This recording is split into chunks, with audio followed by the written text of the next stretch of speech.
Pria brengsek itu terkejut saat menemukan istrinya kabur dari rumah bersama putrinya yang baru lahir 3 hari. Di belakangnya, diikuti oleh pengawal yang tak terhitung jumlahnya hingga saat ini. Dia masih tidak percaya dengan kenyataan ini. Maka, dia segera berlari ke kamar inap istrinya. Tetapi mendapati istrinya sudah lama menghilang tanpa jejak. Sedangkan perawat malah menyindir. Entah bagaimana keluarga ini begitu tega, meninggalkan seorang wanita melahirkan sendirian di rumah sakit, bahkan tidak memberinya makan. Setelah mendengar itu, pria brengsek tersebut langsung bertanya pada ibunya. Aku sebenarnya berencana mengantarnya, tapi Nyonya Li, dia mengajak bertemu. Jadi aku ternyata 3 hari yang lalu, wanita itu mempertaruhkan nyawanya saat melahirkan. Tidak ada satupun kerabat di sisinya, sampai dia menelepon ibu mertuanya. Saat memintanya datang untuk membantu menandatangani surat, barulah dia tahu, seluruh keluarga sedang menonton konser adiknya. Nenek, cepat matikan ponselnya, konser musik Cici akan segera dimulai, tidak boleh menelepon. Belum sempat wanita itu bicara, ibu mertuanya sudah menutup telepon. Ini juga membuat perawat jadi panik.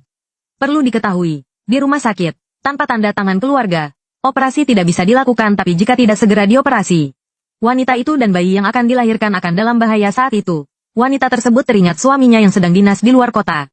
Maka, dia meneleponnya, berharap suaminya segera kembali untuk menandatangani surat untuknya. Tak disangka, suaminya sudah lama kembali, dan juga berada di lokasi konser. Tapi saat anak laki-lakinya dan ibu mertuanya mendengar itu adalah telepon dari wanita tersebut, mereka semua menyalahkannya konser itu. Dia terus menelepon, berisik sekali. Dia hamil, makin menyebalkan. Pasti menelepon untuk mengganggumu lagi. Saat itu, wanita tersebut merasa sangat kecewa dan putus asa. Tidak lagi menaruh harapan apapun pada keluarganya. Dan akhirnya tersadar. Dirinya lah yang tidak dianggap. Maka, dia menguatkan tekadnya, menandatangani sendiri surat persetujuan operasi itu. Beruntungnya, operasi berjalan sangat sukses, tapi wanita yang sudah sangat terluka hatinya itu memutuskan untuk bercerai dari pria brengsek itu. Dan memberitahu pria brengsek itu, anak pertama ikut pria brengsek itu, yang baru lahir ikut denganku. Tapi pria brengsek itu mendengarnya, malah mengira wanita itu sedang bertingkah seperti anak kecil. Kamu baru saja melahirkan, aku anggap kamu sedang emosi, tidak akan ada lain kali. Kamu istirahatlah lebih awal, aku akan menjengukmu lagi besok. Bahkan saat aku mengajukan cerai, dia tidak percaya aku serius.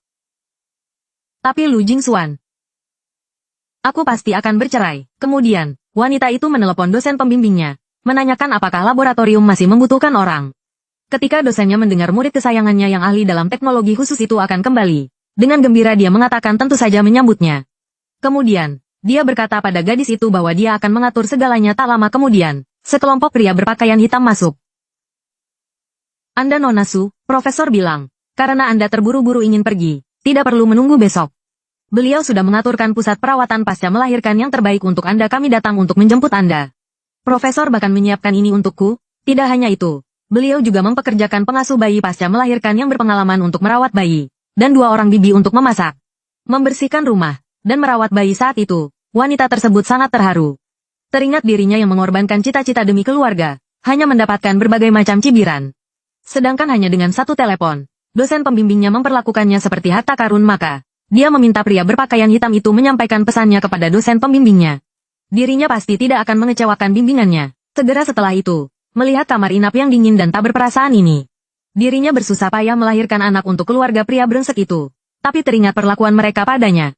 Tidak ada sedikit pun rasa peduli. Masa lalu yang kelam tak perlu dikejar. Jalan di masa depan cerah dan gemilang. Mulai hari ini adalah kelahiran baru bagi diriku, Suli.